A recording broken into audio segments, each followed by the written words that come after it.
Intraday, swing, futures and options, positional trading, scalping, এই গোটেইবিলাকৰ মাজত যদি আপোনালোকৰ কনফিউজন আছে আৰু লগতে যদি কনফিউজ হৈ আছে যে কোনটো আগতে ষ্টাৰ্ট কৰা ভাল, কোনটো ষ্টাৰ্ট কৰিলে কিমান কেপিটেল লাগিব বা কোনটো ষ্টাৰ্ট কৰিলে আমাৰ লছ কম হ'ব, তেতিয়াহ'লে আজিৰ এই ভিডিঅ'টোত আমি সেইকেইটা টপিকে ডিছকাছ কৰিম। লছৰ কথা বা প্ৰফিটৰ কথা নকওঁ, বেছিকেলি আজিৰ ভিডিঅ'টোত মই এই গোটেইকেইটা টপিক আপোনালোকক বুজাই দিম যে কোনটো ট্ৰেডিঙে কি ধৰণে কাম কৰে। গতিকে বলক আজিৰ ভিডিঅ'টো আৰম্ভ কৰোঁ।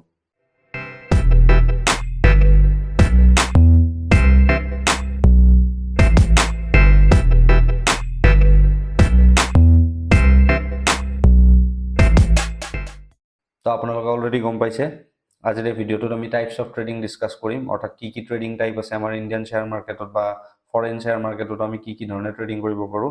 তো প্ৰথমটো যদি চাওঁ আমাৰ ডে ট্ৰেডিং বা ইণ্টাৰডে ট্ৰেডিং। চ' ডে ট্ৰেডিং বা ইণ্টাৰডে ট্ৰেডিং বুলি ক'ব গ'লে আপোনাৰ এটা দিনৰ ভিতৰতে যোনটো ট্ৰেডিং এক্টিভিটি পাৰফৰ্ম হয়, অৰ্থাৎ আপুনি ৰাতিপুৱা মাৰ্কেট খোলাৰ লগে লগে 9:15 এটা শ্বেয়াৰ কিনিলে, গধূলি চাপ'জ সেই শ্বেয়াৰটো 5 টকা বাঢ়ি গ'ল বা 5 টকা কমি গ'ল, সেইটো টাইমত যদি বেছি দিলে তেতিয়াহ'লে আপোনাৰ 5 টকা প্ৰফিট হ'ল। চ' সেইটো ট্ৰেডিঙকে আপোনাৰ ইণ্ট্ৰাডে বুলি কোৱা হয়।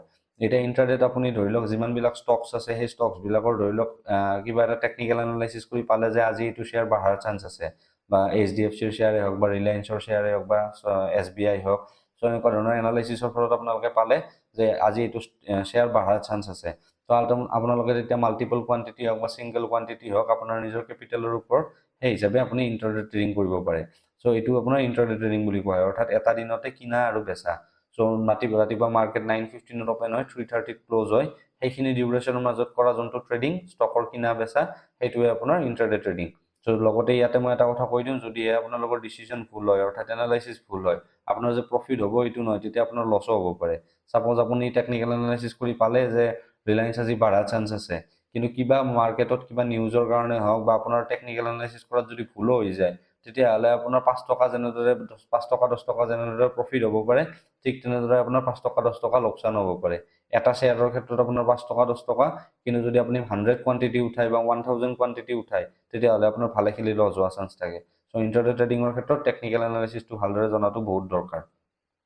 2 নম্বৰত আহে আপোনাৰ সুইং ট্ৰেডিং। সুইং ট্ৰেডিং বুলি ক'ব গ'লে আমি যিকোনো এটা ষ্টক আমি যদি লং টাৰ্মৰ কাৰণে হোল্ড কৰোঁ, লং টাৰ্ম মানে বছৰৰ কাৰণে নহয়, ছাপ'জ 1 মাহ 2 মাহ 3 মাহ বা মেক্সিমাম আপোনাৰ 1 মাহ বুলি ক'ব পাৰি। আমি ধৰি লওক কিবা এটা ষ্ট্ৰেটেজি ফাণ্ডামেণ্টেল এনালাইচিছ বা কিবা নিউজৰ ফলত গম পালোঁ যে ধৰি লওক আদানী বা ৰিলায়েন্স বা টাটাই কিবা নতুন গাড়ী লঞ্চ কৰিব, বা এনেকুৱা বিভিন্ন ধৰণৰ মাৰ্কেটত নিউজ আহি থাকে, আপোনালোকে যেতিয়া লাহে লাহে ষ্টাডি কৰিব গম পাব। চ' সেনেকুৱা ধৰণৰ নিউজৰ ফলত নেক্সট কোনোবা এটা শ্বেয়াৰ আছে যোনটো আপোনাৰ ভাল পাৰফৰ্ম কৰাৰ চান্স আছে।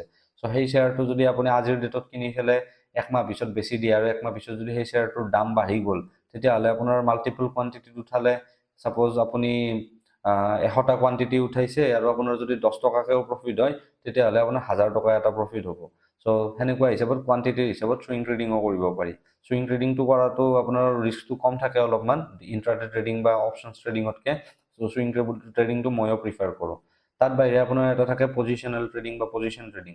চ' পজিশ্যন ট্ৰেডিং বুলি ক'লে এইটো ডাইৰেক্টলি ট্ৰেডিং বুলি ক'ব নোৱাৰি, এইটো একচুৱেলি ইনভেষ্টমেণ্টত পৰে, তথাপি ট্ৰেডিং বুলিও বহুতে কয়। পজিশ্যন ট্ৰেডিং বুলি কোৱা মানে আপোনাৰ যিকোনো এটা ষ্টক লং টাৰ্মৰ কাৰণে হোল্ড কৰা, অৰ্থাৎ 3 বছৰ 4 বছৰ 5 বছৰ এনেকুৱা এটা লং টাৰ্মৰ কাৰণে হোল্ড কৰাটোকে আপোনাৰ পজিশ্যন ট্ৰেডিং বুলি কোৱা হয়। তাৰপিছত স্কেল্পিং। এতিয়া স্কেল্পিং বুলি ক'ব গ'লে এইটো এটা মানে বহুত ৰিস্কি আৰু লগতে বহুত নলেজ থকা মানুহৰ কাম হ'ব লাগিব। স্কেল্পিং কৰাটো মানে ইমান ইজি নহয়। এতিয়া স্কেল্পিং আপুনি ষ্টকতো কৰিব পাৰে আৰু ইণ্ডেক্স ট্ৰেডিঙতো কৰিব পাৰে, লগতে ফিউচাৰ্ছ এণ্ড অপশ্যনতো স্কেল্পিং কৰিব পাৰে।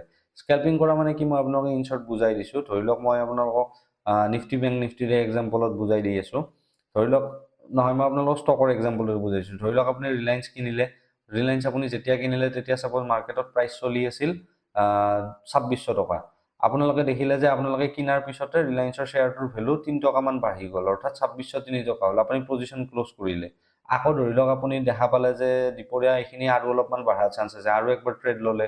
চ' এনেকুৱা দিনটোত মানে একদম কম সময়ৰ কাৰণে, অৰ্থাৎ 1 মিনিট 2 মিনিট 5 মিনিট এনেকুৱা কম টাইমৰ কাৰণে ট্ৰেড লৈ, কিন্তু মাল্টিপল ট্ৰেড লৈ যোনটো মানে ট্ৰেডিং কৰা হয়, সেইটোৱে স্কেল্পিং। আল্টিমেটলি এইটো ইণ্ট্ৰাডেতে পৰে, মানে ইণ্ট্ৰাডেৰ ভিতৰতে পৰা আন এটা পাৰ্ট হৈছে আপোনাৰ স্কেল্পিং। চ' সেনেকৈ আপোনাৰ স্কেল্পিঙো কৰিব পাৰে।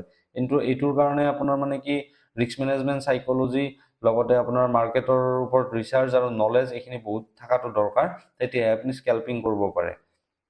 তো তাত বাহিৰে আমি যদি আৰু ট্ৰেডিঙৰ বেলেগ টাইপ চাওঁ, তেতিয়াহ'লে এটা থাকে আপোনাৰ এলগৰিথমেটিক ট্ৰেডিং অৰ্থাৎ এলগো ট্ৰেডিং। এইটো আজিকালি মাৰ্কেটত বহুত চলি আছে, মই এইটো একদমেই প্ৰিফাৰ নকৰোঁ।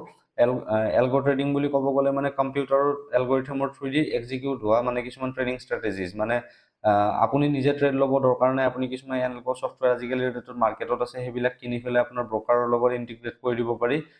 সেই ছফ্টৱেৰটোৱে নিজৰ মতে সিহঁত যি হিচাপে প্ৰগ্ৰাম কৰা আছে বা এক্সিকিউট কৰা আছে সেই হিচাপে আপোনাৰ সি নিজে নিজে ট্ৰেড এক্সিকিউট কৰিব।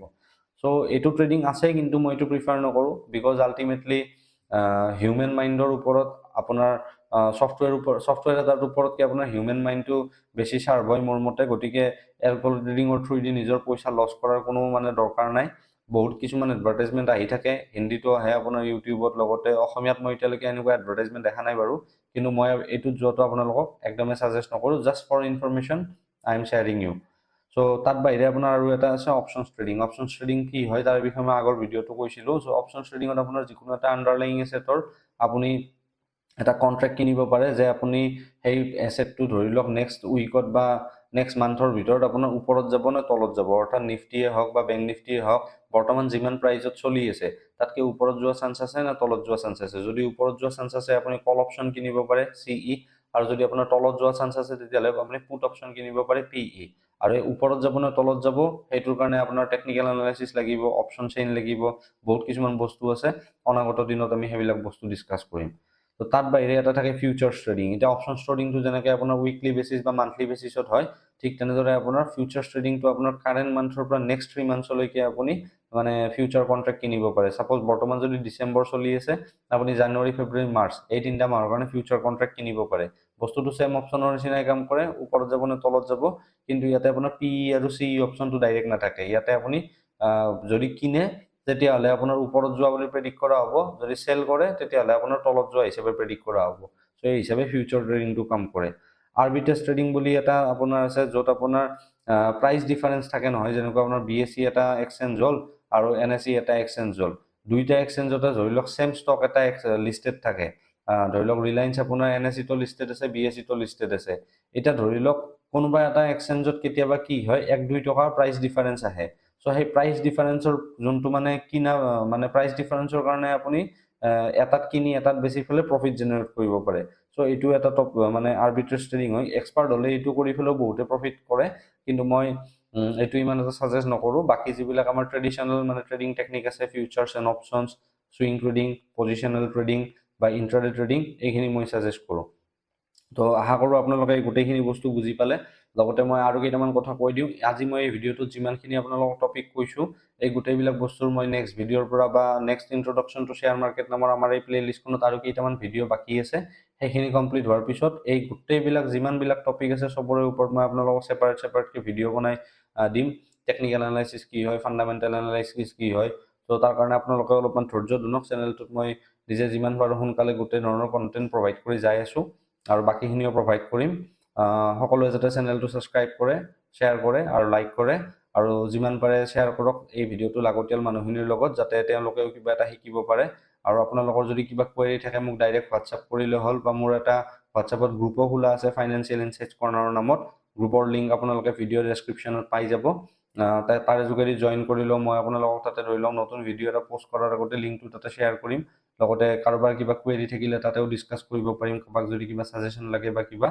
লগতে আপোনাৰ আৰু এটা কথা মই ক'ব বিচাৰোঁ যে আমাৰ ইনষ্টাগ্ৰাম পেজ এটাও আছে, য'ত আমি ধৰি লওক ট্ৰেডিং সম্পৰ্কে, লগতে শ্বেয়াৰ মাৰ্কেট সম্পৰ্কে বিভিন্ন ধৰণৰ মানে ডিজাইন কিছুমানৰ লগতে পষ্ট কিছুমান আপলোড কৰোঁ, সেইটোও ফ'ল' কৰিব পাৰে। চ' এইখিনিয়ে ক'লোঁ, ধন্যবাদ।